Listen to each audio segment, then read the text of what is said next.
Graça e paz a todos os irmãos. Eu sou o pastor Gilberto Rebouças e nós estamos aqui para mais uma aula do nosso curso de Teologia à Distância, Seminário Teológico à Distância. É um curso para quem deseja conhecer mais a Deus através do estudo das Escrituras, e nós estamos fazendo mais uma aula experimental. Que Deus nos abençoe, Senhor nosso Deus e Pai, nos ajude nesta tarde a ministrar a Tua Palavra com graça, com unção, com bênção. Sê conosco, Senhor.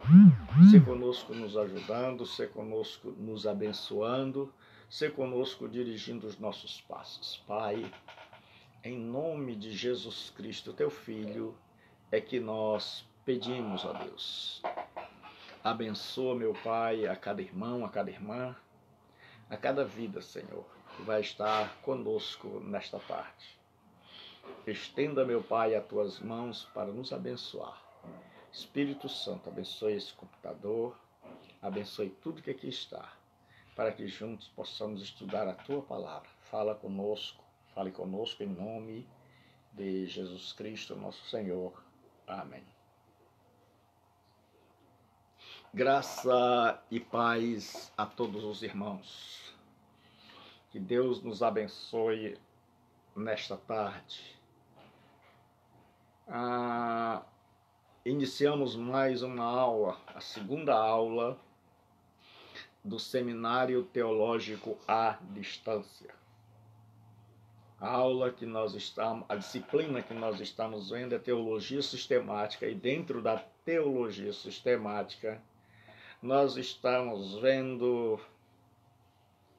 a disciplina de Introdução à Teologia. Então sejam bem-vindos todos a mais uma aula do Seminário Teológico à Distância.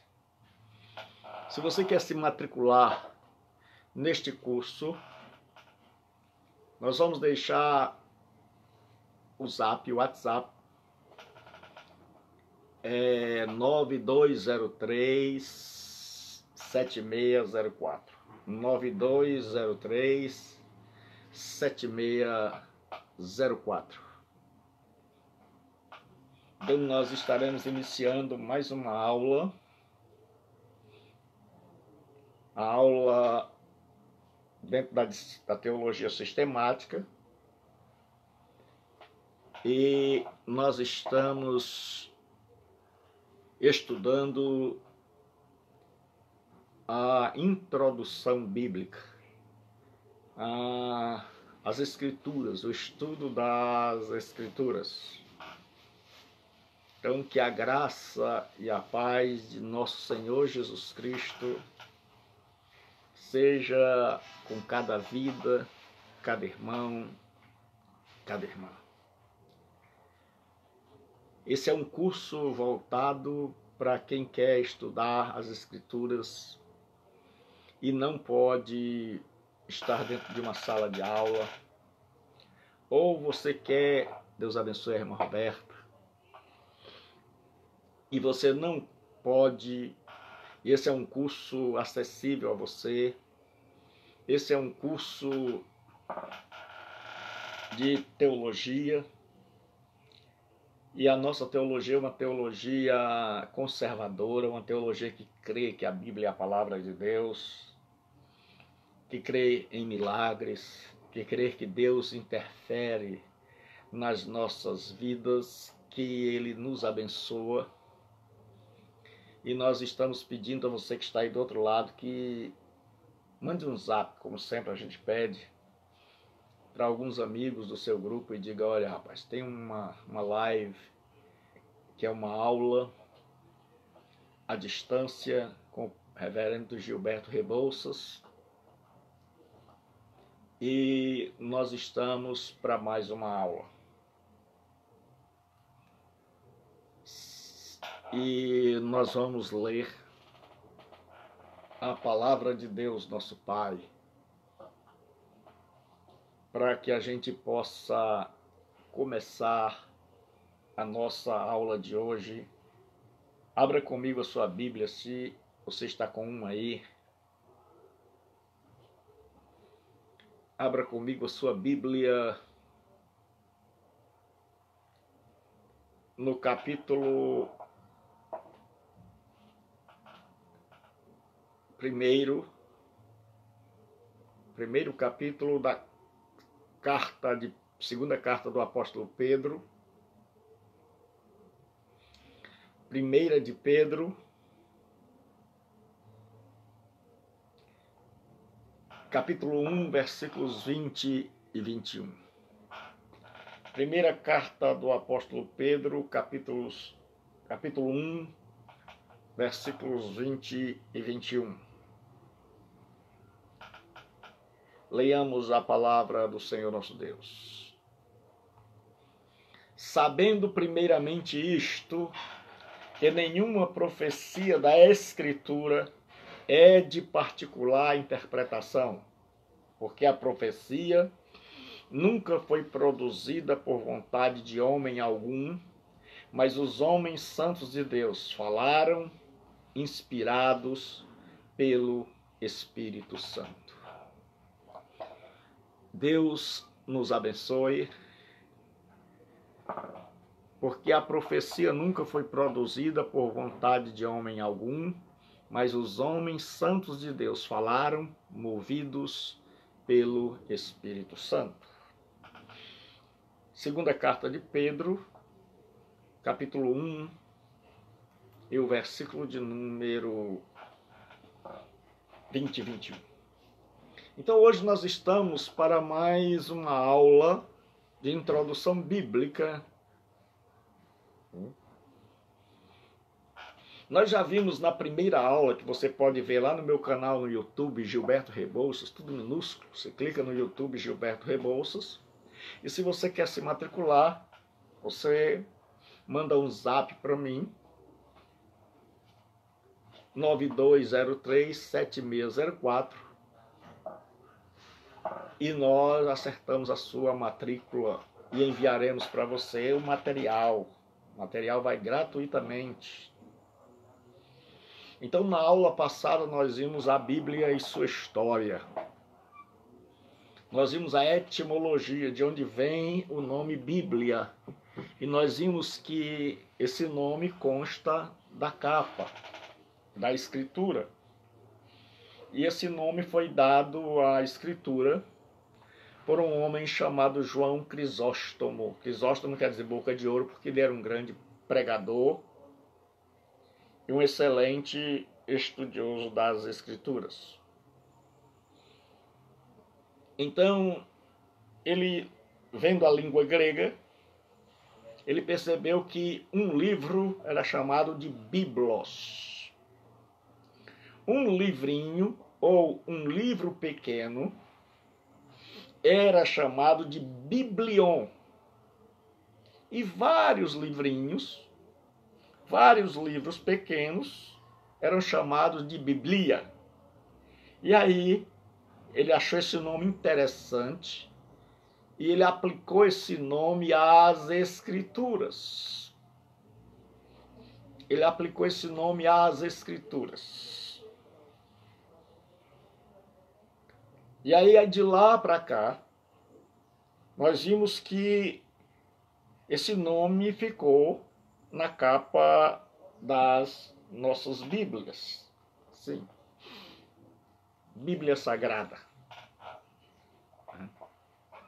Nós vimos que a Bíblia é a revelação que Deus faz de si mesmo à humanidade, ou seja, a Bíblia é o meio pelo qual Deus se revela.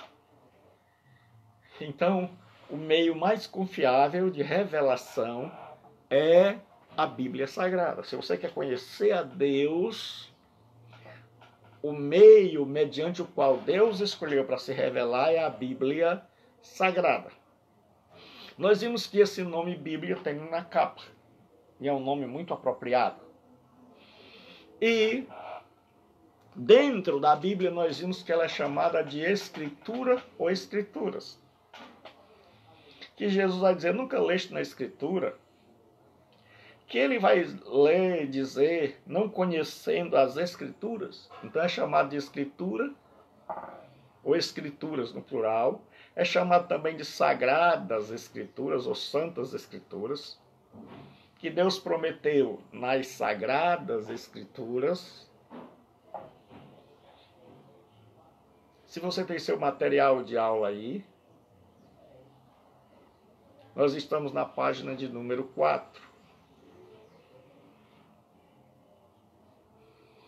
Eu estou só recapitulando a aula passada. É também chamado Palavra de Deus. Jesus disse que vocês invalidam, falando com a liderança judaica, a Palavra de Deus. É chamada também de Oráculos de Deus. Oráculos de Deus. É chamado também de Sagradas Letras. Paulo diz que Timóteo sabe desde pequeno as Sagradas Letras. É chamado de Livro do Senhor e tantos outros nomes. Por isso, precisava-se de um nome que definisse a Bíblia. Então, externamente, ela ficou conhecida com o nome de Bíblia, que vem do grego, que significa vários livros, ou uma coleção de livros pequenos. E dentro nós temos estes vários nomes: Escritura, Sagrada Escritura, Sagradas Letras, Livro do Senhor. Deus abençoe o irmão Robson, que já está aí também. Então, nós vamos continuar hoje a nossa segunda aula. Nós vimos na aula passada que Deus se revela de 3 maneiras. Deus se revela através da natureza. Os céus revelam a glória de Deus e o firmamento anuncia as obras das suas mãos, que é chamada de teologia natural, ou seja, Deus deixou suas impressões digitais, se assim podemos falar, em todo lugar. Onde a gente olha, a gente vê a harmonia, a perfeição. Isso significa, Paulo vai nos dizer em Romanos 1:20, que o que de Deus se pode conhecer se percebe através da criação, porque na criação tanto o seu poder como a sua divindade claramente se veem, de modo que os homens são indesculpáveis. Então há uma teologia, um estudo de Deus, uma revelação de Deus na natureza. E o salmista diz, os céus declaram a glória de Deus, o firmamento anuncia as obras das suas mãos.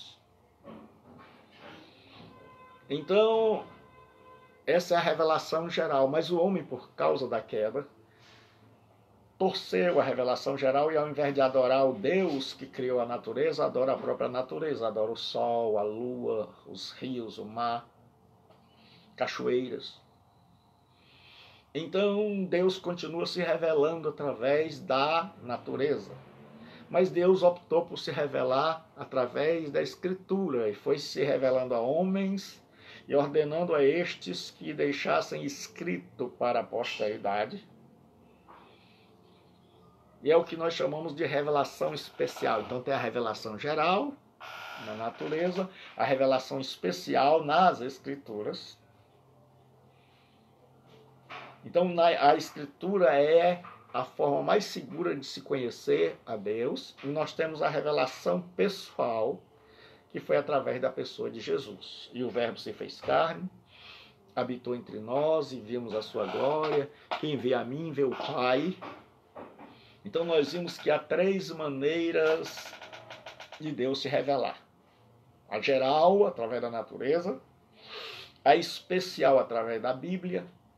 E a pessoal, na pessoa de Jesus Cristo. Então nós temos a revelação especial, a Escritura. Ela é a nossa regra de fé e prática. Ou seja, nós medimos, nós aferimos tudo que nos é ensinado pelo ensino da Bíblia. O que estiver em harmonia com a Bíblia, nós cremos. O que não estiver em sintonia e harmonia com a Bíblia, nós rejeitamos. Aí nós vimos na aula o tipo de escrita primitivo da Bíblia. Como é que a Bíblia foi escrita pela primeira vez, por aqueles que pela primeira vez a escreveram. Nós vimos que tudo era manuscrito. E manus quer dizer mão. Scriptus, escrito. Então tudo era escrito à mão. E nós vimos na aula passada que tinha dois tipos de manuscrito. Tinha um manuscrito autógrafo, que era aquele que Paulo escreveu, que João escreveu, que Pedro escreveu. Então esse manuscrito é o manuscrito original.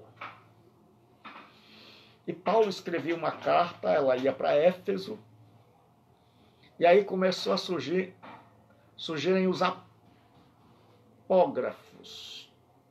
O que é um apógrafo? É um escrito que é uma cópia. Os irmãos que recebiam a carta de Paulo, que essas cartas eram circulares, principalmente cartas como a de Éfeso. A carta de Éfeso, nós temos aí a Késia Marques, a pessoa que eu amo demais e que eu estou muito feliz por ela estar nesse seminário.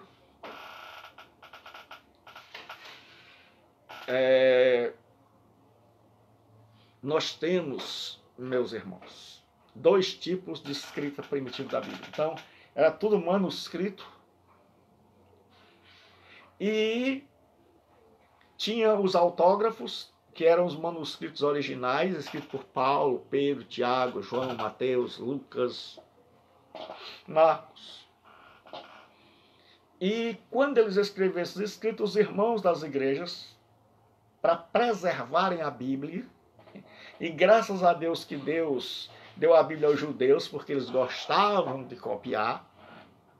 Você já imaginou se Deus tivesse dado a um brasileiro?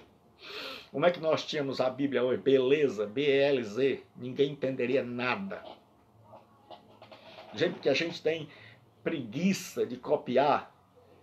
Então, Deus, em sua infinita sabedoria, fez com que cada carta de Paulo, cada evangelho, as comunidades, que é como eu chamo a igreja, porque o pessoal associou o termo igreja a templo. Então, para que a pessoa não confunda a igreja com o templo, eu chamo de comunidade. Então, quando eu falar aqui de comunidade da fé, entenda uma igreja cristã, para não confundir com o prédio. Então, as comunidades foram copiando e passando para os outros. E as pessoas faziam várias cópias e eles chegavam a contar até as letras. O judeu tinha um hábito de contar o número de letras de cada livro. Para quando eles terminaram de copiar, eles contarem as letras para saber se tinham copiado direitinho. Se não tivessem copiado, eles rasgavam e começavam tudo de novo. Eles eram muito criteriosos. E como eu já disse, ainda bem que não mandaram brasileiro, porque senão já imaginou como é que a Bíblia tinha chegado até nós. Mas é o Espírito Santo preservando a Bíblia. Então foram surgindo inúmeras cópias. E estas cópias receberam o nome de apógrafo. Porque apó quer dizer a partir de um escrito original. Então, os escritos originais, eles foram se gastando, eles foram se acabando. E se não houvesse as cópias, a Bíblia jamais teria chegado até nós. Mas, graças ao trabalho dos irmãos, daquela época, nós temos hoje tradução da Bíblia, mas não temos mais as cópias originais que saíram das mãos de Paulo. Deus abençoe Renato. Deus abençoe Adailton. Mande aí um zap aí para os irmãos que ainda não chegaram. Avise que a aula já começou. Então nós temos hoje os apógrafos, as cópias. E nós temos só do Novo Testamento mais de 5.000 cópias, mais de 5.000 manuscritos. Então o manuscrito era escrito à mão. E hoje nós temos também a irmã Socorro, Deus abençoe. E então nós temos dois tipos. O autógrafo, escrito por Paulo, Tiago e João, estes se acabaram com o tempo, mas graças a Deus que os irmãos já tinham copiado. Nós temos aí o irmão Delano, o Denis, Deus abençoe.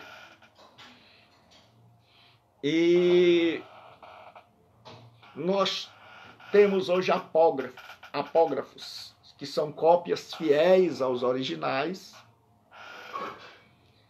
E destas cópias é que a Bíblia é traduzida para nós. Nós temos dois tipos de manuscrito. Então, o manuscrito era escrito à mão, e o que foi escrito pelo autor era chamado de autógrafo. Autós é ele, grafê é escrito. Então, escrito por ele, escrito pelo Paulo, pelo João. E apó quer dizer a partir de, grafê escrito, a partir dos escritos. Então, são cópias fiéis. Então, nós temos mais de 5.000. Se você pegar as cópias de Sócrates, de Platão, de Suetônio, tem 200 manuscritos e com um intervalo de mais de 1000 anos entre o original e a cópia. Se você pegar os evangelhos, nós temos mais de 5.000 cópias, mais de 5.000 manuscritos e no intervalo de apenas 100 a 200 anos. Então, em questão de fidedignidade e de originalidade, não existe nenhum documento mais confiável do que os livros do Novo Testamento.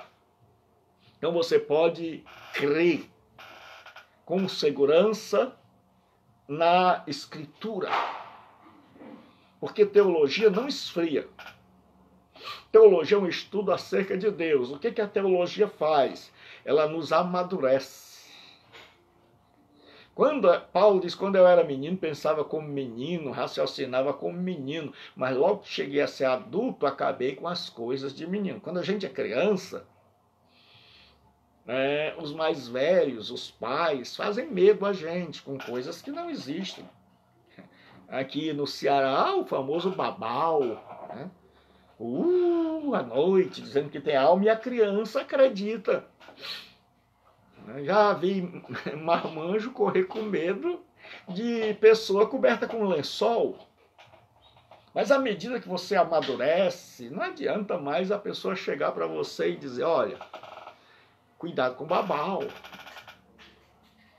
À medida que você amadurece, não dá mais para a pessoa fazer medo a você com lençol. E a teologia faz isso, ela nos faz amadurecer, e aí a gente não tem mais medo de capeta, e aí a gente não é mais levado por qualquer coisa, porque a nossa fé cresceu. Como eu sempre digo, tem gente que diz que a Escritura se renova a cada manhã. Não. A Bíblia não se renova, o que se renova é imperfeito, é um celular que fica ultrapassado, que fica obsoleto, é um carro que fica ultrapassado, obsoleto. A Bíblia é a mesma, o que se renova a cada manhã é a nossa compreensão. Isso é se a gente for amadurecendo.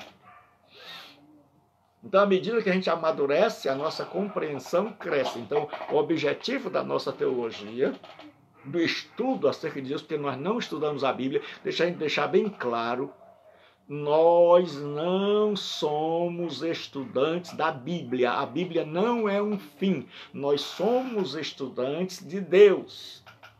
Do Deus que se revela na Bíblia. Então, se aprouve a Deus se revelar a nós pela Bíblia, nós vamos estudar a Bíblia, mas nós vamos estudar a Bíblia para encontrar nela a vontade e o Deus que se revela através dela. Porque quem estuda a Bíblia, estuda para discutir, estuda para ser maior que os outros, estuda só para perguntar bobagem, coisa periférica, não se preocupa em como ser um homem de Deus, fica discutindo, criando canais para saber se ele é calvinista, arminiano, para saber se Jesus vem antes, durante ou depois da grande tribulação. Mas eles não perguntam como é que eu posso crescer, como é que eu posso agir, como é que eu posso edificar irmãos, como é que eu posso ganhar pessoas, que nós não ganhamos almas. Nós queremos o ser humano todo, Deus não quer alma. Deus quer o ser humano todo, a não ser que você use a terminologia como nefesh, ou psique no grego, que é o termo alma no sentido de ser humano completo. Então, nós já vimos que tem 2 tipos de manuscrito, e dentre esses manuscritos, eram todos escritos à mão, os primeiros eram chamados de uncial. Era o que media 1 polegada. Então, eram letras grandes. Eram tudo maiúsculo e sem espaço, sem pontuação. Eu vi um pastor pregando uma vez e ele dizia o seguinte, que no texto ele não gostava de palma, então a Bíblia diz: aplaudir o Senhor com palmas, todos os povos. E aí ele dizia que louve ao Senhor, aplaudir com palmas todos os povos. Aí ele dizia que ponto e vírgula fazia toda a diferença, porque olha o raciocínio dele.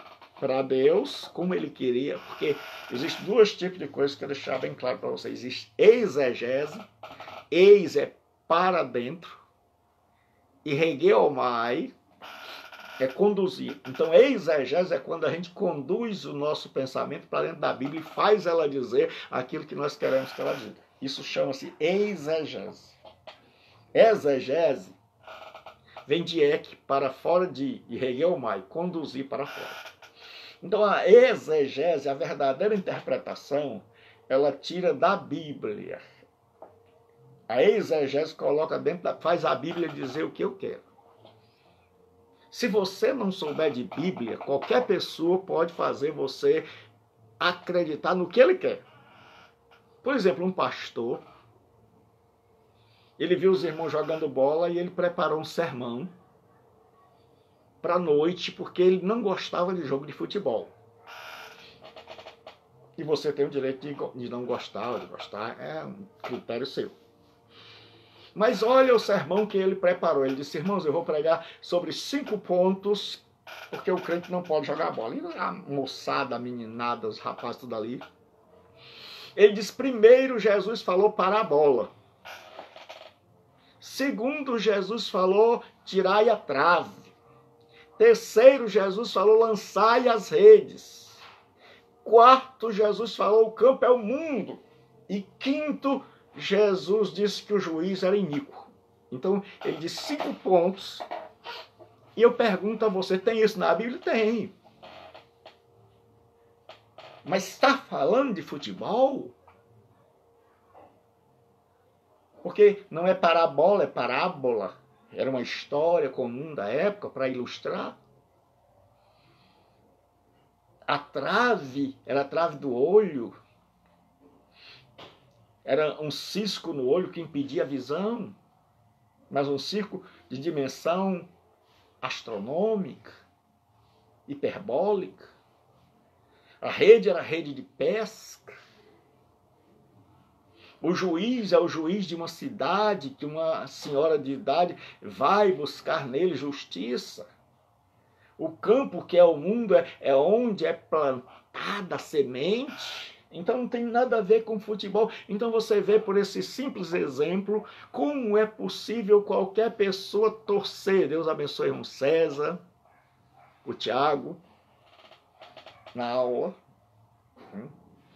Então, você vai ver por esse exemplo como é fácil torcer a Bíblia, se você não souber. Para quem conhece Escritura, é fácil descobrir quando a pessoa erra. Mas para quem não conhece, imagine quantas pessoas que estão à mercê de ensinadores que desconhecem as Escrituras ou que são mal intencionados.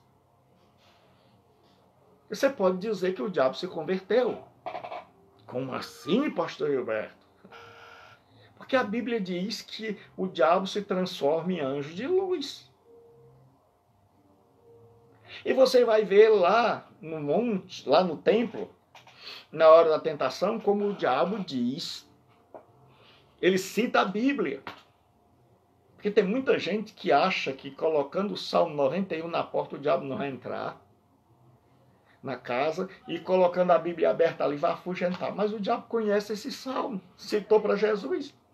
Sugiro a você que arrume outro salmo, o 90, 91, o 90, o 95, mas o 91. Ele disse, pule daqui, porque está escrito, aos seus anjos dará ordem a teu respeito, e eles te sustentarão nas mãos. Ele está citando o Salmo 91. Então alguém pode chegar e dizer assim, o diabo se converteu e eu vou provar na Bíblia, está aqui. Ele se transfigurou em anjo de luz, ele foi transformado. Mas não é isso que a Bíblia quer dizer. Mas se a pessoa não souber, vai ficar assim, meu Jesus. E o diabo está pregando para Jesus, porque é texto tirado do contexto. Então, quando a Bíblia diz que o diabo se transfigura em anjo de luz, diz que ele aparenta, que ele é falso, que ele é um artista. Não que ele se transforma realmente num anjo de luz. E quando o diabo está citando as Escrituras, está tentando Jesus. Então nós temos que ter muito cuidado com a... É verdade, Denis. Há quanto tempo? O tempo passa rápido. Essa foi a primeira aula que eu dei no Stadec e que o Denis estava lá. E hoje é um professor melhor que eu. Deus o abençoe, meu irmão. Deus te conduza há 16 anos já. Já fazem 16 anos que o Denis Cabral, filho da minha amiga, irmã, uma pessoa que eu amo muito, essa família Cabral, a irmã Lana, que eu mando um grande abraço aqui, e por quem eu tenho um amor profundo. Então, se você mora aí em Itapajé e redondezas, nosso irmão Denis Cabral tem um seminário aí na igreja do Templo Central, e você pode entrar em contato com ele e estudar, porque eu recomendo. O professor Denis Cabral é uma autoridade em Bíblia, e acima de tudo ele não é um estudante da Bíblia, é um estudante de Deus, é um homem de Deus. Que Deus o abençoe. Então nós temos o manuscrito uncial, era tudo escrito com letras garrafais. Então aquele pastor chegou e disse, olha pessoal, aplaudi, cantai ao Senhor, ponto e vírgula, aplaudi com as mãos todos os povos, ponto. Ele disse, esse ponto e vírgula vai fazer toda a diferença, porque para Deus é cantar ao Senhor. Para os povos é palmas. Então, quando você for para os povos, dê palmas. Quando for para Deus, só cante louvores, porque ele não gostava de palmas. Agora, de onde é que ele tirou essa interpretação, se a pontuação só veio no século IX? Se nos originais não tinham pontuação. Porque o judeu escrevia de ponta a ponta da página, tudo em letras maiúsculas, e não havia separação. Era assim, no princípio criou Deus os céus e a terra. Ou em hebraico, Bereshit bara Elohim vet hashamayim vet haaretz vehaita tor vavohu verosher al pinei perron veruach Elohim Alpinei Ramai, traduzindo quer dizer, no princípio criou Deus os céus e a terra era sem forma e vazia, e havia trevas sobre a face do abismo. Vaiomer Elohim, e disse Deus. Aí começa todo o processo de criação, que na teologia a gente chama de Fiat, não é aquele carro. Fiat é uma palavra latina que quer dizer criar. Então Deus é um Deus criador. Então o irmão Denis trabalha lá com o pastor Zezinho, que é quem eu mando um abraço, pastor Zezinho, Deus abençoe. Eu estive na igreja lá e vou estar esse ano de novo pregando, se Deus assim nos permitir. Então, meus irmãos, antigamente não havia, o judeu não deixava espaço para... Por quê, pastor? Para ninguém acrescentar nada. Então era tudo, se você pegar o manuscrito que eu mandei para você aí no material de aula, você vai ver que era tudo maiúsculo, não tinha pontuação, não tinha separação, era tudo junto, então era muito difícil ler. Você já imaginou ler no princípio criou Deus os céus e a terra? Tudo junto, um livro inteiro. Mas assim foi feito pelo judeu, porque eles eram muito escrupulosos e eles queriam que ninguém aumentasse nada a palavra de Deus nosso Pai. Então eles fizeram... Aí com o passar do tempo o povo sentiu a necessidade de, já que tinham os manuscritos unciais, esses manuscritos mais antigos, eles pegaram esses unciais e copiaram outros. Veja que o povo de Deus antigamente gostava de escrever. Hoje nós temos pessoas que não sabem se é com 2 S ou com C. Ou com cedilha. Porque não tem o hábito de escrever. Então, eu digo para você, tenha o hábito de escrever, porque senão você vai escrever sadia com cedilha.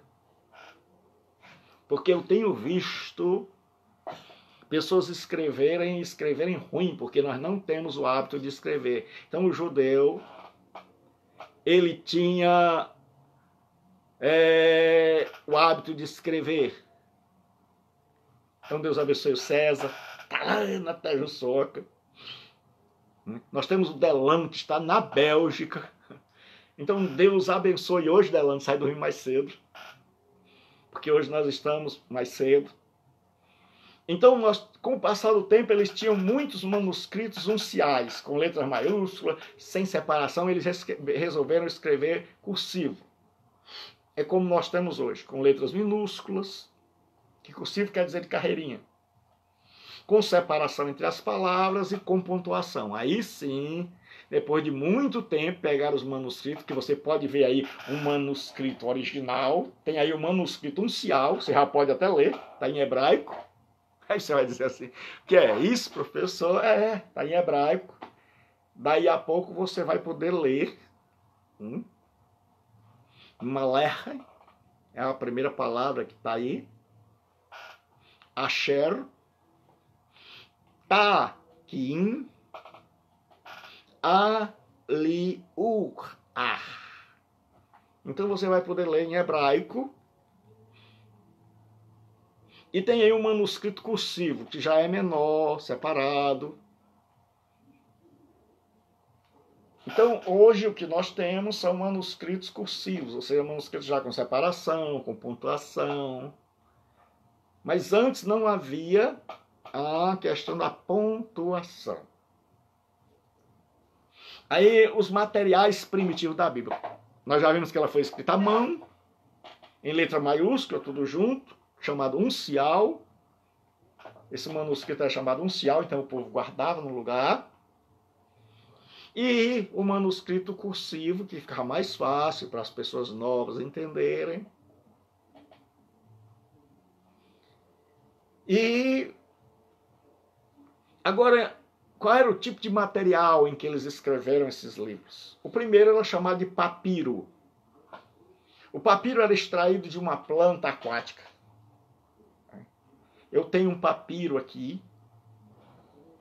E o papiro, eles pegavam as folhas, você está vendo aí no seu material de aula. Se você não tem material de aula, você pode se matricular. Então eles pegavam o papiro, preparavam tipo uma folha, daí tinha a palavra papel, e escreviam sobre ele. No livro de Jó 8:11 tem assim: pode o papiro crescer sem o lodo, ou viça o junco sem água? Porque eles tiravam a casca dessa árvore, que nascia dessa planta, e aí colocavam para secar e escreviam em cima. Mas era muito frágil. Era mais frágil Deus abençoe o Nonato Costa. Era mais frágil do que o papel de hoje. Então era preciso que os irmãos escrevessem bastante. Então nós devemos louvar a Deus. Deus abençoe, irmã Delano. Por esses irmãos que escreveram, que não deixaram. Se jamais nós fôssemos nós. A gente deixava o papiro lá, quando a gente fosse lembrar, a gente dizia, meu Jesus, a carta de Paulo aos Romanos acabou. Mas não, eles copiavam os papiros e guardavam dentro de um pote. E cobriam para que a umidade não entrasse e aquele papel durasse. E aí eles faziam vários papiros e vários potes. É tanto que agora foi achado em Qumran, em Tibete Qumran, lá nos chamados rolos do Mar Morto, de quase 1000 anos antes de Cristo. E estavam dentro de potes, e um menino chegou e quebrou um monte de potes, rasgou porque ele pensava que tinha ouro. Ele não sabia que o que tinha ali era melhor do que ouro. Então os judeus, eles escreviam em rolo de papiro. Em papiro, folhas de papel, que não era papel, era de uma planta que nascia na beira do rio, e que eles usavam para escrita, e que era muito frágil. Era semelhante à casca de bananeira, bem fininha. Na próxima aula eu mostro. E eles escreviam ali, e como era muito frágil, que durava pouco tempo, então eles botavam dentro de um pote. E eles escreviam muitas cópias. E eles sempre estavam escrevendo cópias novas. E sempre com o cuidado de copiar letra por letra e de conferir. E eles tinham, como eu já disse, o hábito de contar as letras, 5.700 e tantas letras. Aí quando eles terminavam de copiar, eles iam contar para ver se tinham copiado, se não tinha faltado nada. Eles sabiam quantas palavras tinham. Então eles tinham esse trabalho que, veja como Deus é maravilhoso. Deus estava fazendo tudo isso para preservar as Escrituras para mim e para você, e nós hoje não valorizamos. Temos um livro maravilhoso como esse, que eles não tinham, e nós não lemos. Mas Deus preservou esse livro para que esse livro chegasse a mim, a você. Então valorize o trabalho de homens e de mulheres e a importância que Deus dá. O segundo, aí você vai ver aí um papiro que eu coloquei, que está no museu. Certo? Está dentro de vidro, num lugar com vidro, com temperatura ambiente para não se acabar. Mas naquela época não tinha. Então era necessário que os irmãos escrevessem. E louvado seja Deus, porque eles escreveram. E hoje nós temos muitas cópias garantidas. Então Paulo escreveu a primeira, o irmão João, o irmão Beltrano, fulano, cicrano escreveu a segunda, a terceira, a quarta, a quinta. O irmão cicrano escreveu mais 10, o irmão Beltrano escreveu mais 9, a igreja de Corinto escreveu mais 10, a igreja de Éfeso escreveu mais 20, e aí nós temos cópias que não acabam mais, e a escritura foi preservada. Mas como o tempo passava e as cópias iam se gastando, e as pessoas tinham que trabalhar muito, então surgiu um segundo material, um material melhor. Viu, César? O material melhor, que era o pergaminho. Pergaminho tem esse nome por causa da cidade de onde ele vem, de Pérgamo. Pergaminho era pele de animal, curtida e preparada para a escrita. Então eles pegavam a pele de animal, curtiam, deixavam bem lisinha e começavam a escrever em cima. Aí já era mais duradouro, era o pergaminho. E eles emendavam uma na outra para escrever um livro inteiro. Então antigamente era muito difícil você escrever um livro. Imagine um livro do tamanho do Gênesis ou do profeta Isaías, né? Então o segundo material, primeiro era de papiro. Era semelhante ao papel, qualquer coisa rasgava, qualquer coisa danificava.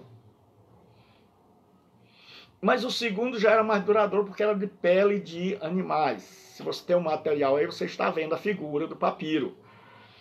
E Paulo faz menção a isso quando ele diz assim: quando vieres, traze a capa que deixei em Troade, em casa de Carpo, bem como os livros. Então veja que Paulo tinha uma boa biblioteca.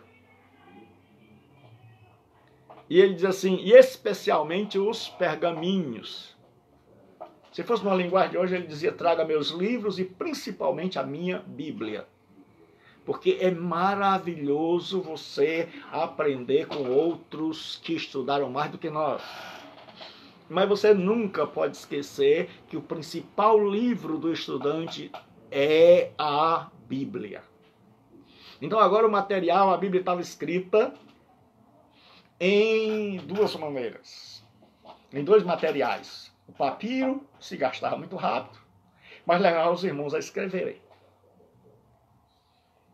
Hoje a gente, quando a Bíblia fica velha, a gente compra uma nova. Naquela época não, os irmãos escreviam. E cada um tinha um cuidado de escrever corretamente, para que ela chegasse. Ele nem pensava que ela ia vir para nós, mas para que ele soubesse que ele tinha na mão uma cópia original a que saiu do punho de Paulo. Ele estava preocupado com a alma dele e não sabia que o Espírito Santo estava preocupado com a minha alma e a sua. Para que chegasse até nós a palavra de Deus. Então, qual era o formato? Quais eram as formas da Bíblia? Nós já vimos o material, agora quais eram as formas? Primeiro, eles escreviam em rolo. Quando você lê a palavra Bíblia, livro de Mateus, na verdade não era um livro como nós temos hoje. Não era um livro como um desses aqui. Na verdade eram dois pedaços de madeira.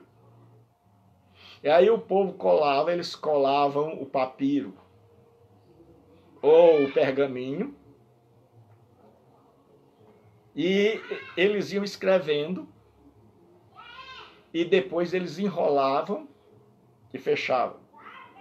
Então, à medida em que eles iam lendo, eles abriam assim os rolos. E à medida em que eles fechavam o rolo, então ali é um rolo, era o pergaminho colado a dois pedaços de madeira. Então, quando Jesus abriu o livro, na verdade, ele abriu o rolo. E depois eles fechavam. E quando você queria um livro fechado, você botava cera quente e carimbava, é o que está lá no Apocalipse. Vi um livro selado com 7 selos. Quer dizer, eu vi um rolo fechado e com 7 selos que ninguém podia abrir.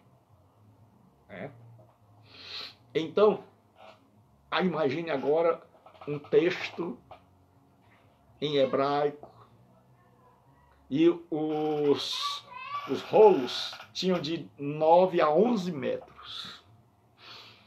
E eles só tinham na sinagoga, porque grande parte do povo era analfabeto.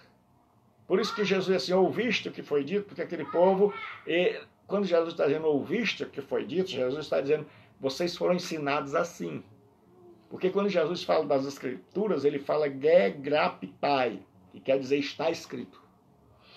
Quando Jesus está falando da escritura, ele diz está escrito. Quando ele está falando de ensino distorcido pelos rabinos da época, ele está dizendo, ouviste o que foi dito. Por exemplo, ele diz assim, ouviste o que foi dito, amarás o teu próximo e odiarás o teu inimigo? Não tem essa segunda parte. Tem amarás o teu próximo, mas não tem a segunda parte.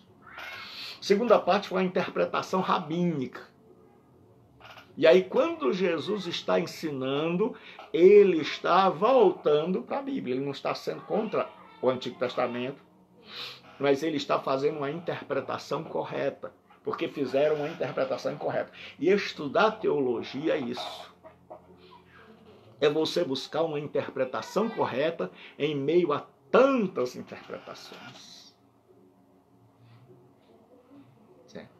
Existem dois tipos de teologia. Uma teologia liberal, que é descrente, é de incrédulo, é de gente que não crê na Bíblia, crê em partes.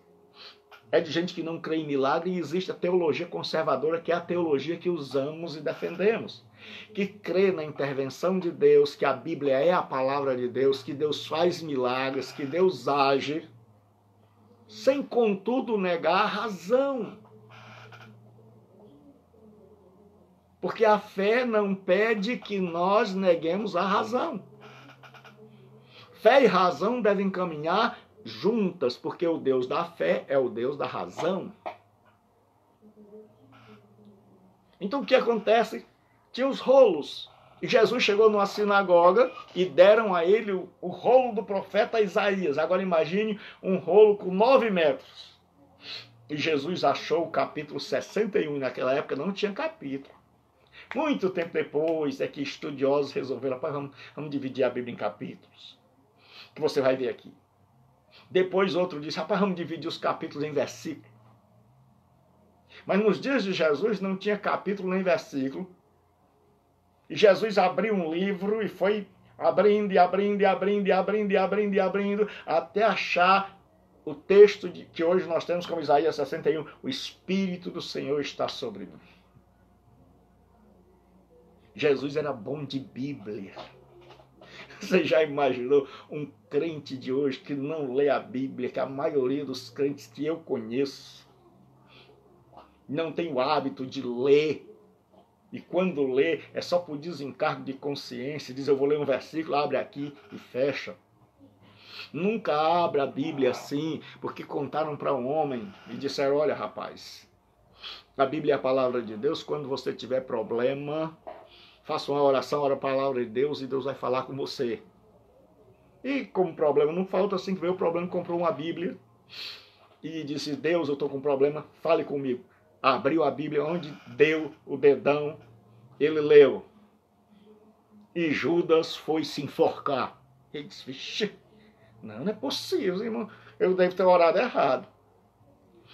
Aí orou de novo e abriu a Bíblia e diz, vai tu e faz o mesmo.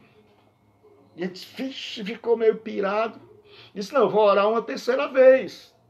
E orou e caiu naquele tempo, porque demoras, meu servo. Vai e faz logo. Aí ele descobriu que a Bíblia não é para ser lida assim de maneira irresponsável. Não é para ler um tiquinho hoje, vamos falar igual o cearense, um pouquinho hoje, um pouquinho amanhã. Mas é para ser lida na sua totalidade, um livro todo, dentro do seu contexto, sabendo por quê. Porque cada livro da Bíblia foi escrito por um motivo. Então, Jesus ele abre o rolo. Então, a primeira forma era um rolo. E depois, eles criaram o Códice, que era um livro gigante. O Códice tinha quase meio metro. Então era um livro gigante. Você já imaginou agora andar com 60 livros de quase meio metro de altura? Nem um caminhão dá para levar. E hoje você tem a Bíblia até no celular. Então Deus é maravilhoso, Deus é tremendo. E as línguas originais? Qual foi a língua original do Antigo Testamento? O Antigo Testamento, em sua maior parte, foi escrita em hebraico. E aí tem um texto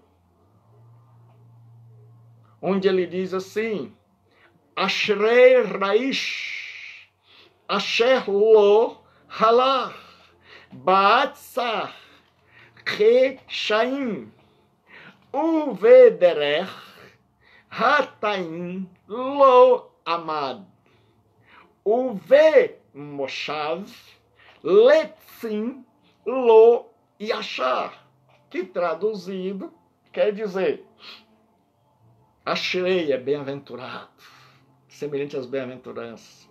Ish é homem, por isso que eu gosto de hebraico, porque homem é Ish, mulher Ishá.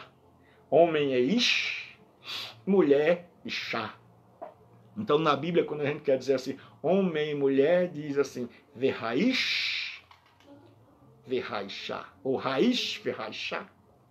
Homem e mulher. Então a língua do Antigo Testamento em sua grande maioria, era o hebraico. E alguns pequenos trechos, principalmente no livro de Daniel, em aramaico, que era uma língua parecida, eram línguas parecidas como o espanhol e o português. Então, nós podemos dizer que o Antigo Testamento foi escrito em hebraico, com pequenos trechos em aramaico.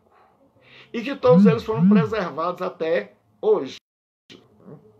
O Novo Testamento, aí quando Jesus vem agora, o mundo está dominado pelo Império Grego.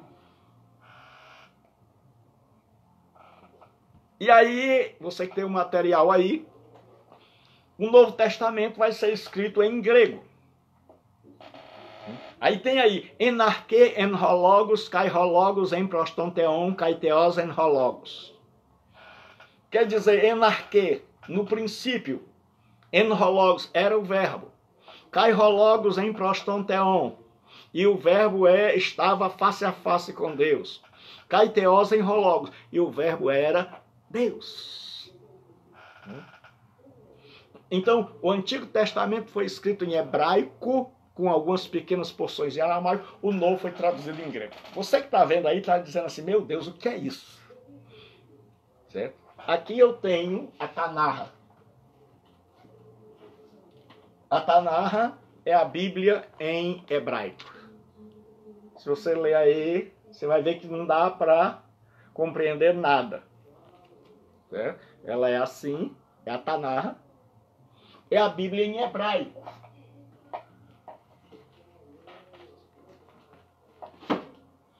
Aqui eu tenho o Novo Testamento grego. Então, juntando esses dois, dá o Novo Testamento grego.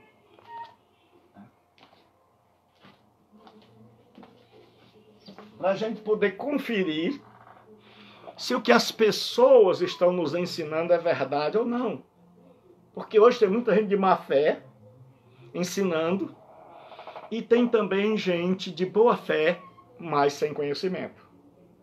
E só boa fé não é suficiente. Eu acredito, irmãos, que Deus usa pessoas humildes. Eu acredito que Deus usa pessoas simples. Eu acredito que ninguém precisa ser doutor em teologia para fazer a obra de Deus. Mas eu acredito que quanto mais eu e você nos capacitamos, melhor a gente serve. É tanto que o meu lema é aprender mais para servir melhor. O meu lema é aprender mais para servir melhor. Se você olhar no Antigo Testamento, a pessoa mais capacitada intelectualmente era Moisés. E se você olhar no Novo Testamento, a pessoa mais capacitada era Paulo. E não é à toa que os dois foram os mais usados por Deus. Por quê? A gente estuda mais para servir melhor. Hoje eu estou aqui servindo alimento para você. E você está aí, se alimentando. Então eu sou servo, você é senhor. E que Deus alimente a sua alma. Então, você já imaginou se a Bíblia tivesse ficado em hebraico? Se alguém chegasse para você dizendo assim, Shema Israel Adonai Eloheinu Adonai Echad, sem traduzir? Ou a pessoa chegasse e dissesse Egoimi, Rerodós, Kai Realete, Kai Rezoe, Udeis, Erquetais, Proston Patera Eimediemu. Se a pessoa não traduzisse eu sou o caminho, a verdade e a vida. Mas graças a... E tem gente que diz que não é preciso estudar. Meu irmão, se não fossem os estudiosos, nós não teríamos a Bíblia em português, que é uma das matérias que nós vamos ver aqui. Como essa Bíblia Santa chegou até nós. Então, nós temos a Bíblia escrita em 3 línguas. O Velho Testamento foi escrito em hebraico, a imensa maioria, com alguns pequenos textos em aramaico. E o Novo Testamento foi escrito em grego. E dessas duas línguas foi traduzida para todos os cantos do mundo. Traduzido para o latim, para o inglês, para o espanhol, para o português. E a palavra de Deus chegou até nós, que nós vamos ver com cuidado. Agora, a estrutura da Bíblia. O Antigo Testamento tem 39 livros. O Antigo Testamento tem 39 livros. Pastor, por que nós estamos estudando isso? Porque se você vai estudar e a Bíblia vai ser o seu livro-texto, você precisa conhecer esse livro. Então, o Antigo Testamento tem 39 livros. 5 em formas de lei. Gênesis, Êxodo, Levítico, Números e Deuteronômio. Os judeus chamam esses livros de Torá. É a parte mais importante da Tanar, que é a Bíblia hebraica. Então, os judeus chamam de Torá, que quer dizer instrução, lei. E os gregos, quando traduziram a Bíblia do hebraico para o grego, chamaram de Pentateuco. Pente, 5, teucos, o jarro, que se tornou o nome livros. Então, Pentateuco quer dizer 5 livros. Então, o judeu chama de Torá. Nós chamamos de Pentateuco. A Bíblia chama de os livros de Moisés. Então, são Gênesis, Êxodo, Levítico, Números e Deuteronômio. Tem 12 livros históricos. Esses livros vão contar a história de Israel. Certo? Chamado de livros pré-exílio. Por quê? Porque são antes do cativeiro, antes da Síria vir levar o reino do norte e antes da Babilônia vir levar o reino do sul. Então, quais são os livros de história? Então, esses livros vão contar a história de Israel. Josué, Juízes, Ruth, 1º e 2º Samuel, 1º e 2º Reis. 1º Crônicas, 2º Crônicas, Esdras, Neemias e Esther. Estes 3 últimos livros são pós-cativeiro, ou seja, foram escritos depois do cativeiro. Porque é muito importante que você saiba que até 2º Crônicas está falando de antes do cativeiro, como era a nação de Israel antes do cativeiro. E o livro de Crônicas vai terminar mostrando como Nabucodonosor e a Babilônia levou o povo para longe da sua terra. E a terra ficou deserta, por isso os árabes entraram na terra, e hoje aqueles árabes são chamados de palestinos, e eles acham que eles têm direito à terra, porque eles nasceram lá. E é difícil você dizer, porque eles têm direito por nascimento, o judeu tem direito porque Deus deu. Mas o judeu desobedeceu a Deus e por isso foi expulso da sua terra. Porque lá nas maldições, porque em Deuteronômio 28 tem as bênçãos e as maldições, Deus disse, se você me obedecer, bendito será no campo, bendito será na cidade, bendito ao entrar, bendito ao sair. Se você me desobedecer, maldito será no campo, maldito será na cidade. Então a questão não é mudar de lugar, é mudar de desobediente para obediente. E lá nas maldições tem assim, se você me desobedecer, vocês serão levados por outras nações para longe da terra. Então o judeu, por causa da sua desobediência, foi levado e passou 70 anos no cativeiro. Passou 70 anos por causa da sua desobediência. E lá eles foram curados do pecado da idolatria. Porque o pecado recorrente do judeu, que ele fazia e fazia de novo, era o pecado da idolatria. E Deus é como se Deus dissesse, você quer idolatria? Meu filho, tá bom. Vou levar você para a Síria. O reino do norte foi levado para a Síria, o reino do sul, em 722, o reino do sul, que era Judá e Benjamim, foram levados para a Babilônia em 586, e lá na Babilônia tinha a rua do Deus tal, a casa do Deus tal, tinha mais templo do que gente. E aí o judeu teve que engolir, goela abaixo, a idolatria, e quando o judeu voltou do cativeiro, eles nunca mais cometeram o pecado da idolatria. Deus curou o cativeiro, cativeiro na Babilônia, serviu para curar o judeu do pecado da idolatria. E lá na Babilônia, os judeus criaram, como eles não tinham mais o tempo, criaram a sinagoga, uma reunião, e depois eles fizeram uma casa. Sinagoga é uma reunião de judeus para estudar as escrituras, porque eles não tinham mais tempo, não tinham mais sacerdote. Lá eles falaram do Messias, e é por isso que os magos vieram. E lá eles copiaram as escrituras. Lá eles estavam sempre com aquele cuidado de preservar as escrituras para saber quando é que eles iam voltar para a sua terra e aguardar a vinda do Messias, meu Senhor e Salvador Jesus Cristo, meu Rei, meu tudo, razão do meu viver. Porque, irmãos, hoje nós temos muita gente com conhecimento aqui, mas que nunca atingiu aqui. Nós ficamos com raiva quando as pessoas falam mal de nós.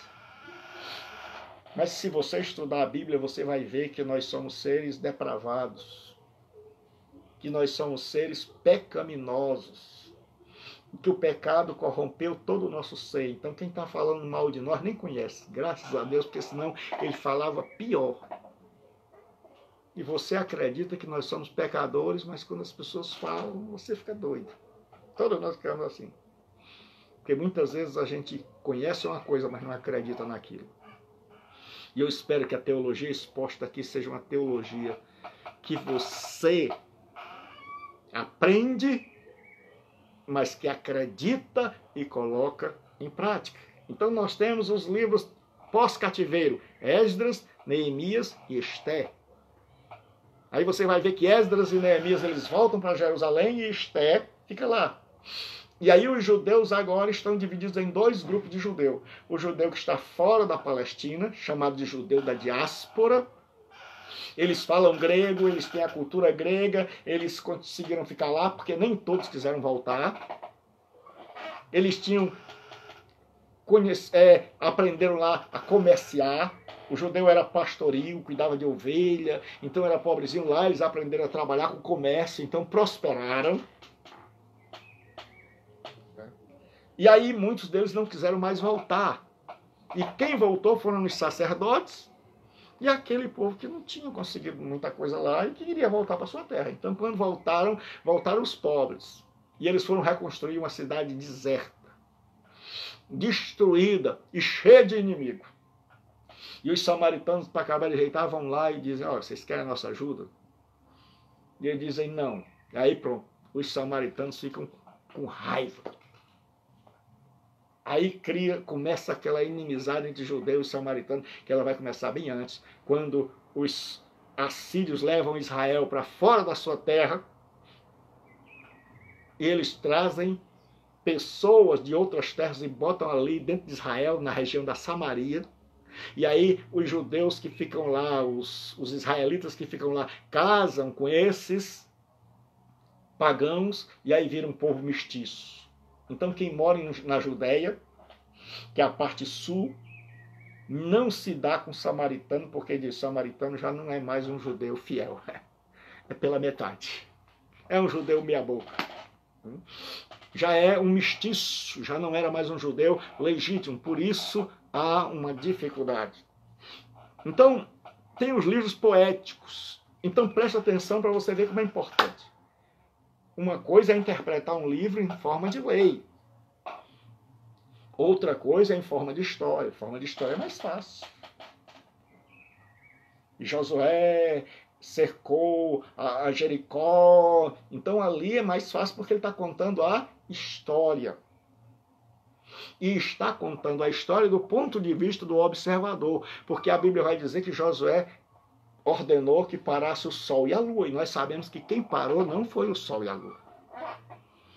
A Terra que gira no seu movimento de rotação foi que parou, porque a Terra gira em torno do Sol. Então a Terra parou. Mas do ponto de vista de Josué, quando Josué olha para o céu, Ele está vendo o Sol e a Lua parado e não a Terra. Então, do ponto de vista bíblico, ele está certo, porque ele está dizendo o que ele está vendo. Então, mais fácil interpretar a história. Mas aí tem os livros poéticos. Tem 5 livros poéticos. O livro de Jó, Salmos, Provérbios, Eclesiastes e Cântico dos Cânticos, ou Cantares de Salomão. Aí já não é tão fácil ler, porque veja, tem lei, tem história, tem poesia. Então a primeira coisa que a gente faz quando a gente vai interpretar a Bíblia é ver qual é o gênero literário. Se ele foi escrito em poesia, é diferente. A poesia, ela usa muito o símbolo.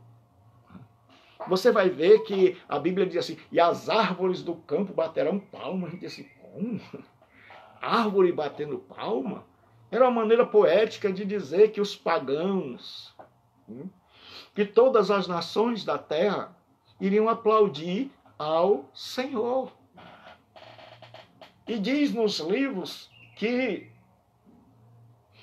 o profeta falando da sabedoria, ele diz, mulher virtuosa, quem a achará? O escritor, que alguns dizem que foi Salomão, e ele diz assim, o seu valor muito excede ao de rubis. Aí muita gente pensa que ele está falando de uma mulher, mas ele está falando em primeiro lugar da Horma, que é a sabedoria. E aí ele faz uma coisa chamada de personificação. Ele transforma a sabedoria em uma mulher, que provavelmente era a mãe dele. Então tudo aquilo que ele está dizendo, ela junta tesouro, seu marido tem alegria nela, ela dá tarefa às suas servas. Ele está falando ali não de uma mulher, ele está falando da sabedoria personificada numa mulher, que é para a gente entender. Muita gente não sabe disso. E não tem problema você pregar como se fosse para mulheres. Não tem problema. Mas ele está falando da sabedoria, da Horma.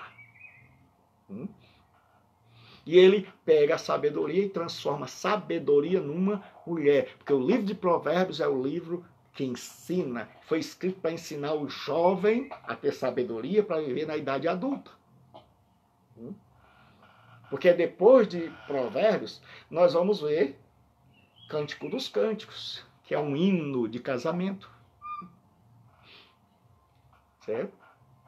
Então vai falar de Jó, que é o sofrimento da nação de Israel, o livro de Salmos, que na verdade são 5 livros, é chamado de Saltério, vai do 1 ao 42. Então são 5 divisões, tem vários tipos de salmos, que nós vamos aprender tudo aqui. Então, esses livros foram escritos de forma poética. Então, aí já não é tão fácil a gente entender. Certo?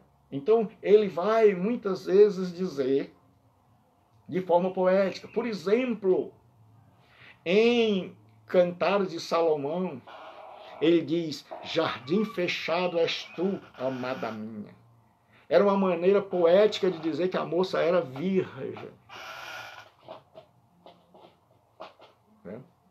Que antes do casamento ela era virgem. Então ele diz, jardim fechado.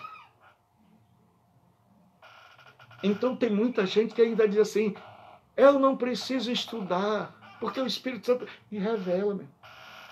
Mas revela usando outras pessoas, para que a gente aprenda a ter a humildade de saber que por nós mesmos não compreenderíamos a Bíblia, mas Deus escolheu pessoas e deu a eles e a elas o dom de mestre para que eu possa aprender, para que você possa aprender.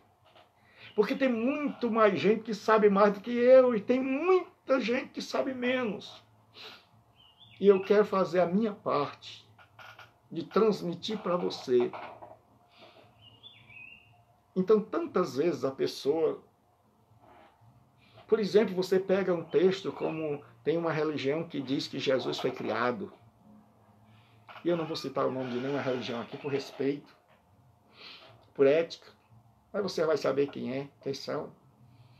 E eles dizem que Jesus foi criado, porque está lá no livro de Provérbios que a sabedoria, foi criada.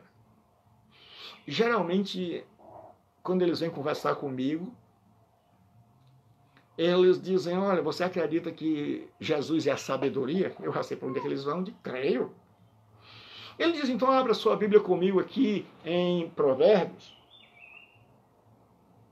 8, que vai dizer que a sabedoria foi criada. Um dia eu perguntei para e eu usei até uma expressão um pouco chula. Chegou para mim e disse, a sabedoria foi criada. Eu disse, tá bom. Então você está dizendo que a sabedoria não existiu sempre. Eu disse, é verdade. A sabedoria passou a existir muito tempo depois. Isso é verdade. Eu disse, então, a conclusão que nós chegamos é que há um tempo, aí desculpa a expressão, Deus era burro. Deus era ignorante. Deus não sabia de nada. Ele disse, não. Eu disse, não, você acabou de dizer que a sabedoria foi criada. E se a sabedoria foi criada depois, então Deus só teve sabedoria depois que a sabedoria foi criada. Antes dele criar a sabedoria, ele não sabia nada, era completo ignorante. Ele disse, não. Eu disse, agora você se complicou. Eu disse, eu sei o texto que você está dizendo. Tem o texto lá que diz, eu nasci, eu apareci. O que significa esse texto? O verbo caná no hebraico significa manifestar-se, nascer, aparecer. Então o tradutor muitas vezes ele traduz pela primeira palavra que tem lá no léxico, no dicionário. E ele traduz, eu a sabedoria nasci. Quando ele podia ter traduzido, eu a sabedoria me manifestei. Porque quando só existia o Pai, o Filho e o Espírito Santo, não tinha ninguém para ver as obras maravilhosas de Deus. E Deus ainda não tinha criado nada. Mas quando Deus cria tudo, e cria os anjos e os homens, agora tem espectadores para observarem a sabedoria de Deus. Agora tem homens e mulheres para observar. Então a sabedoria agora nasceu, agora manifestou-se, porque agora tem gente para ver. Então não quer dizer que a sabedoria não existiu sempre. Aí eles caem do cavalo, ficam todos desconcertados, porque saber não é para humilhar os outros, saber é para usar na hora certa. E aí você começa a pregar para eles. Porque é isso que a teologia faz, é capacitar você a amar a Deus, a conhecer esse Deus e a pregar o Evangelho e a anunciar esse Evangelho poderoso, desconstruir pensamentos errôneos e colocar no lugar verdadeiro a verdade do Evangelho, como diz o apóstolo São Paulo. E eu vou terminar esse assunto para que a gente termine nossa aula de hoje. Eu espero que ela tenha sido de bênção para a sua vida. Então nós temos livro de poesia. Os livros de poesia estão divididos em dois grupos. Os sapienciais, são o livro da sabedoria, que é Jó, Provérbios e Eclesiastes. Que você vai ver assim, o livro de Jó mostra como o homem tem dificuldade com a dor. Que é a velha pergunta, por que o justo sofre? Então começa mostrando que a vida tem imprevisto, tem dor. E aí vem o livro de Salmos, mostrando que a vida também é um cântico, porque o livro de Salmo era a harpa, era um inário de Israel. Eram salmos feitos para serem cantados. Tem chamado Salmo dos Degraus, que você vai ver aí na sua Bíblia. Eram os salmos que o povo cantava enquanto ia subindo a Jerusalém para adorar a Deus. Não se preocupe que nós vamos ter aula de salmos. Você vai saber que é sobre Cântico dos Cânticos. Basta você perseverar. Se matricule. Eu garanto que você não vai se arrepender. E isso no conforto do seu lar. Então, vem o livro de Provérbios agora, porque o livro de Salmo vai abordar todas as áreas da vida, a alegria, a dor, a raiva, a guerra, a paz. Aí vem o livro de Provérbios para nos ensinar como lidar. Tem 31 capítulos, um para cada dia. Para a gente ter sabedoria. Aí vem o livro de Eclesiastes para dizer que nada na vida faz sentido sem Deus. Que Deus é o único que pode dar razão à minha vida e à sua. Aí vem o livro do Eclesiastes, onde fala do casamento, do amor conjugal.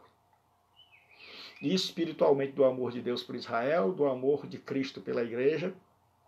Mas é um livro que foi escrito para ensinar o judeu a como viver a vida entre marido e mulher.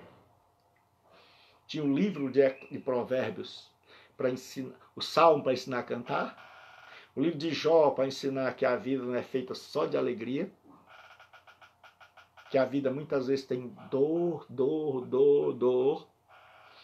O livro de Salmo para ensinar a gente a cantar, tanto na hora boa como na hora ruim. O livro de Provérbios para ensinar o jovem como viver a vida na prática, como fugir dos perigos. O livro de Eclesiastes para dizer a gente que a vida só tem sentido. Porque se você estudar Eclesiastes e você não estudar ele todo até o fim, você não vai entender. Porque no livro do Eclesiastes ele vai dizer que ele saiu pesquisando, que o Kohelet, que é o pregador, Eclesiastes quer dizer o pregador. Eclesiastes é uma série de sermões que Salomão fez para a sua plateia, para o seu público. E ele vai dizer, uma geração vai, uma geração vem, as águas dos rios correm para o mar, uma nunca enche. A primeira coisa que ele vai dizer é que tudo acontece todo dia do mesmo jeito. O sol nasce e se põe. E ele vai dizer, vim debaixo do sol. Debaixo do sol significa do ponto de vista humano. Então tome cuidado para não tirar doutrinas do livro de Eclesiastes. Ele é inspirado? É, pastor. Pastor é inspirado? É.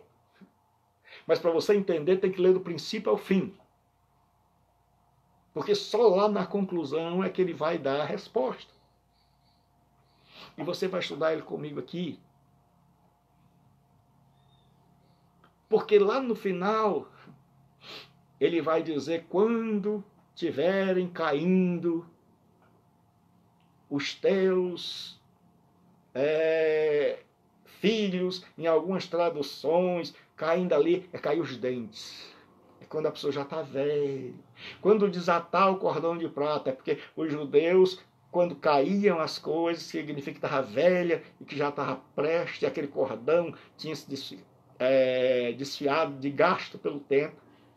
Aí ele termina dizendo assim, e o pó volte ao pó de onde era, e o espírito volte a Deus que o deu.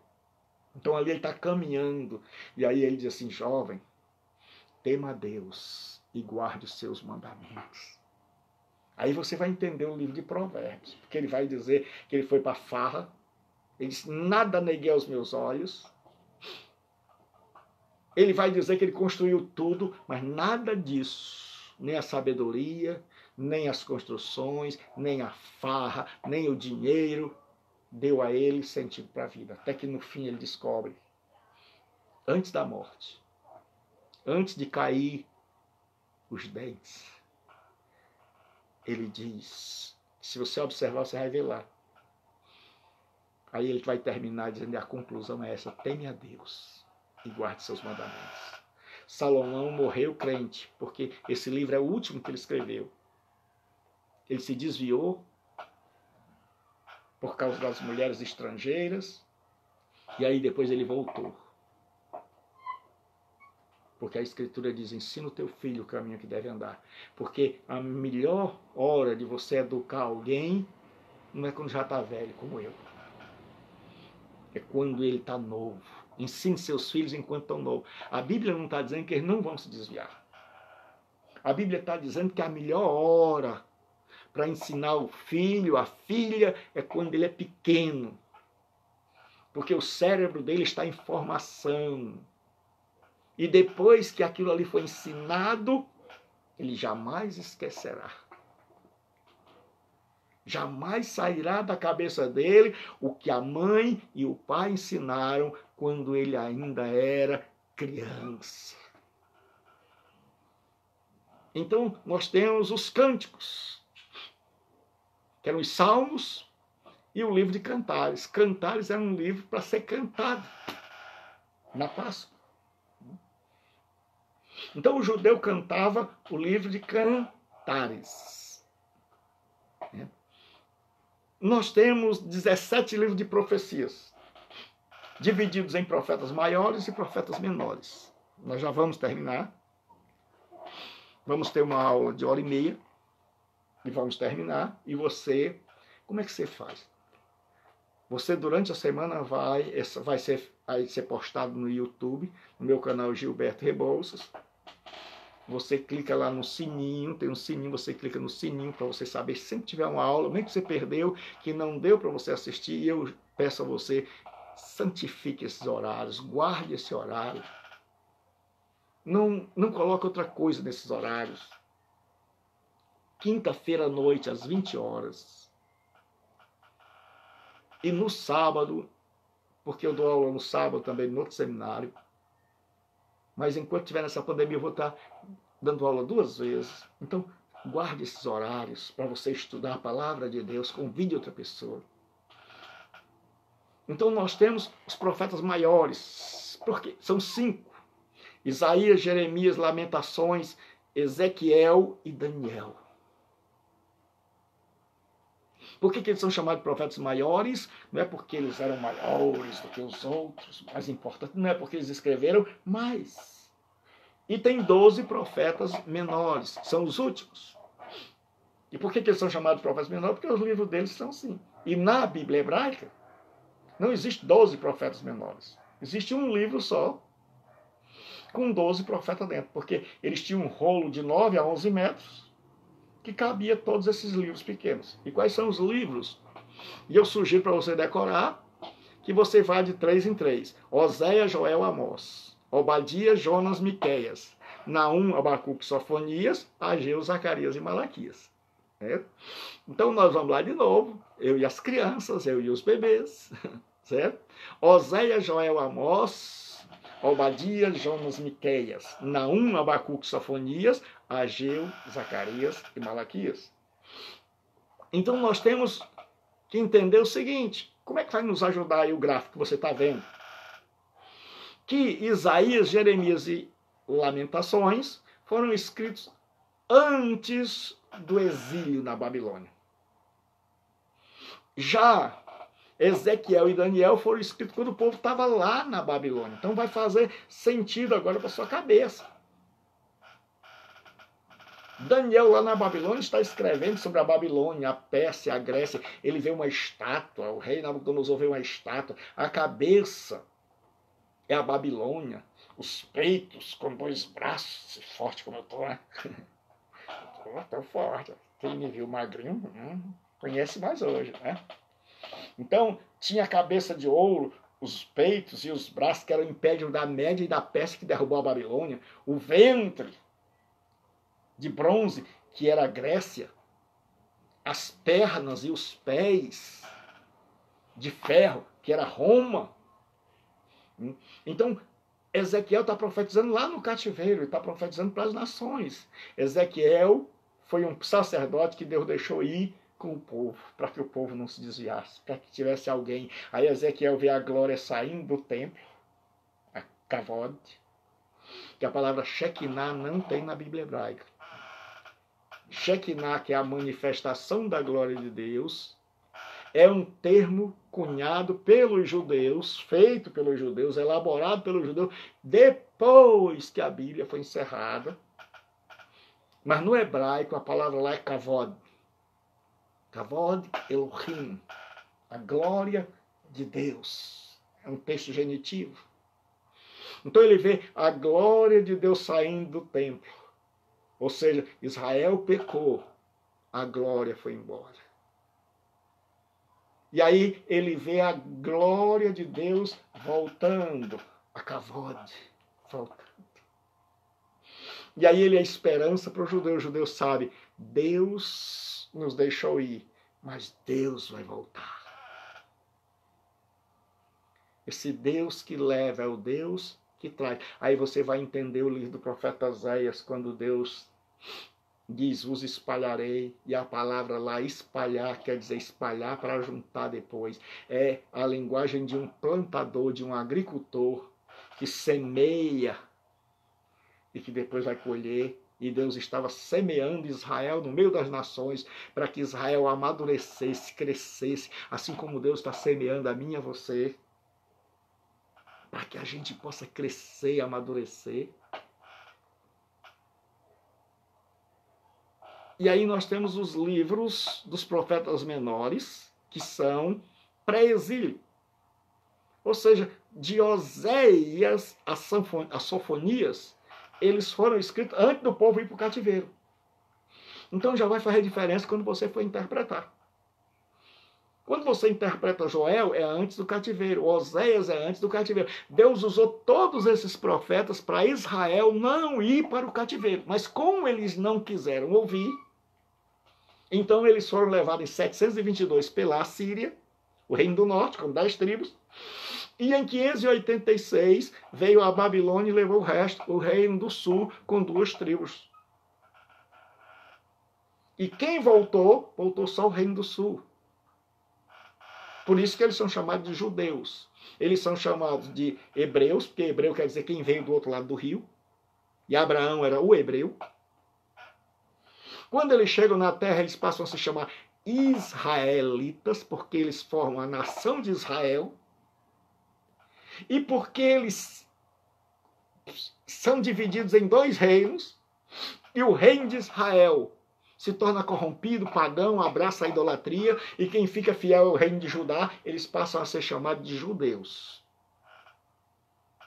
E aí, quando eles vão embora da terra, a terra fica só, e ela recebe o nome romano, o nome grego, Palestinos. E os romanos vão chamar de Palestina. Por isso que a terra de Israel é chamada de terra dos hebreus, terra de Israel, terra dos judeus e Palestina. E aí nós temos 3 livros que são depois, quando eles voltam do cativeiro, que é o livro de Ageu e Zacarias, que vão ajudar na construção do templo, e o último livro do Antigo Testamento, que é Malaquias, que é o livro que nós estamos estudando no domingo. Então, nosso Deus escreveu através das mãos de homens.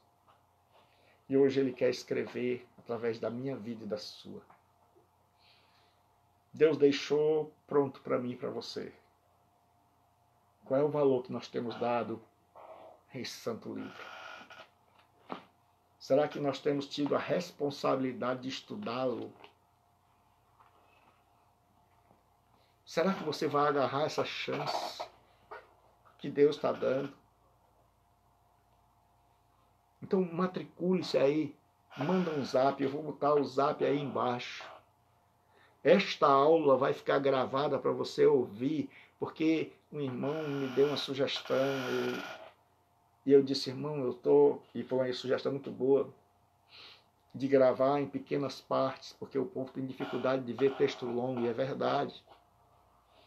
Mas eu tenho muito trabalho a fazer, então eu vou gravar para uma semana.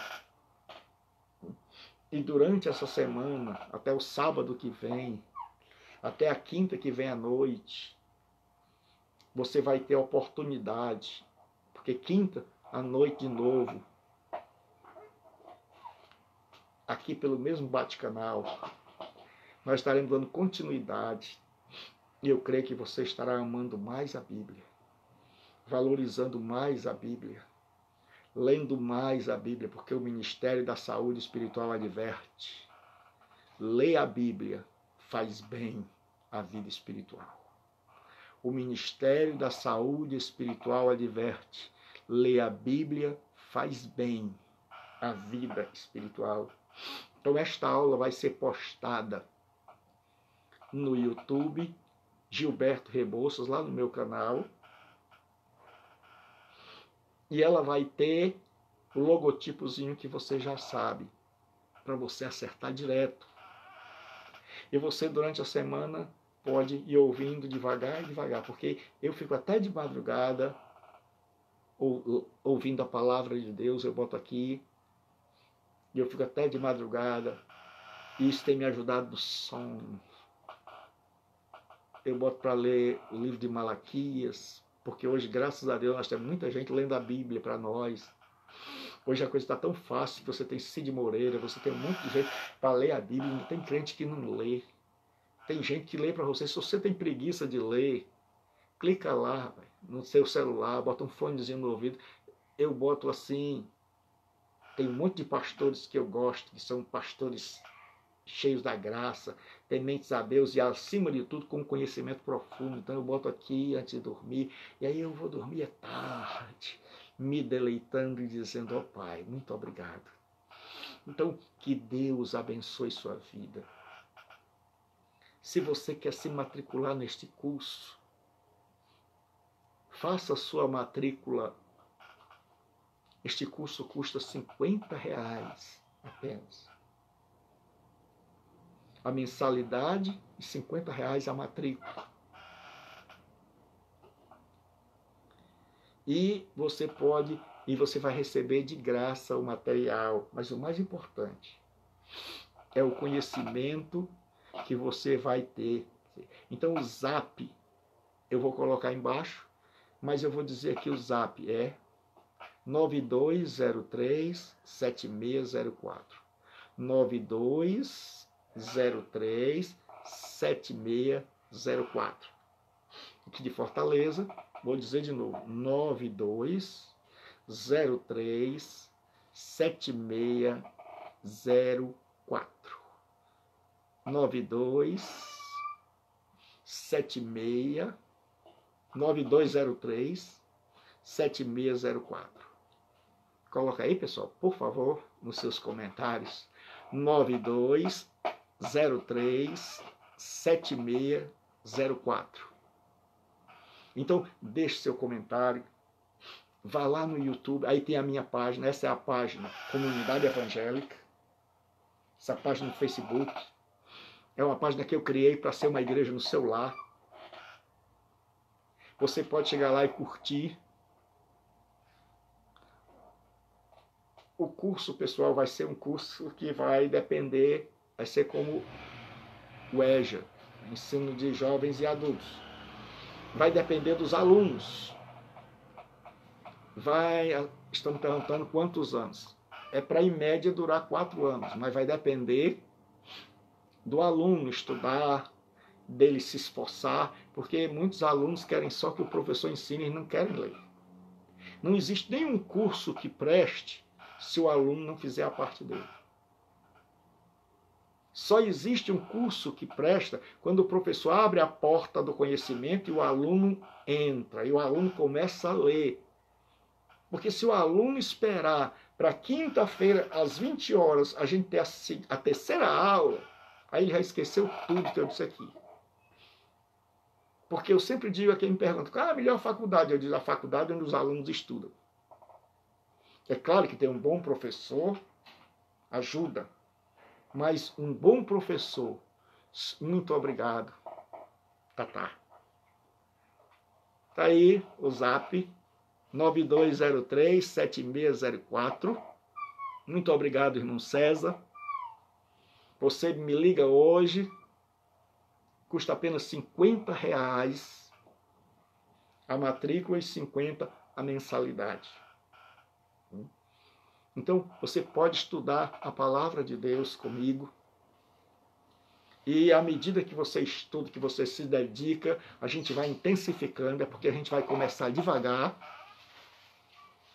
Porque a classe é heterogênea. Tem gente que já tem um pouco de conhecimento. Tem outros que ainda não tem tanto. Tem outros que estão começando do zero. E a gente quer que todo mundo caminhe no mesmo passo. Certo? Então, lá no YouTube você vai ter Gilberto Rebouças. Certo? Gilberto Rebouças. Então, nós temos uma página aqui no Facebook, que é Comunidade Bíblica Online. Aí tem Shalom, Comunidade Bíblica Online Shalom, só que no lugar do A, eu botei 1, e no lugar do O, 2. Então você vai direto. Então, entre em contato comigo no Zap, que está aí, 9203-7604, 9203-7604, e nós vamos dar todas as explicações. Então, que Deus abençoe este alimento para você passar a semana inteira degustando. Na matemática, 2 vezes 50 é igual a 100. E 5 vezes 20 é igual a 100. Na didática, não. Na didática, é melhor você estudar 5 vezes 20 minutos do que 2 vezes 50. Então, a semana tem 7 dias, você tira os dias, 5 dias para estudar 20 minutos, não vai sobrar sábado e domingo para você descansar. Que Deus abençoe. Até a próxima, porque Jesus é maravilhoso. E teologia que eu creio e ensino é uma teologia que muda a minha vida e a sua. Se for para continuar do mesmo jeito, nem se inscreva. Se for para continuar do mesmo jeito, nem se matricule. Mas se você quer procurar Deus, se você quer aprender de Deus através da sua palavra, se você quer compromisso com Deus, se você quer gastar tempo, porque, irmãos, aprender não é fácil. Aprender exige disciplina minha e sua. Quantas vezes eu entro pela madrugada estudando? Porque nem todo mundo quer aprender. Mas se você quer, você vai fazer a sua parte, se esforçar. E eu vou fazer a minha e Deus vai fazer a dele. Que Deus abençoe, que Deus nos guarde. Quinta-feira, aqui na comunidade bíblica, SH1L2M, que é Shalom, paz em hebraico, nós vamos estar, se Deus permitir. Senão, nós nos vemos no céu. Então, fica com Deus. Abraça a tua Bíblia e saiba que Deus preparou-a para mim e para você. E se você ainda não é crente, arrependa-se hoje, porque Jesus morreu na cruz para te salvar. Arrependa-se e creia no seu amor, que Ele te ama e que Ele quer fazer de você uma nova criatura. Ele quer rasgar as páginas velhas da tua vida e escrever uma nova história. E deixa aí na página do Facebook um comentário, e lá, daqui para 8 da noite, vai estar postado no Facebook, no YouTube. Deixa lá também, clica no sininho para você ser avisado. Clica no like, no gostei e deixa um comentário dizendo assim, como foi... Não tem gente que só diz assim, glória a Deus, aleluia. Não, meu irmão, faça um comentário. Você é inteligente, aprenda a gostar de escrever.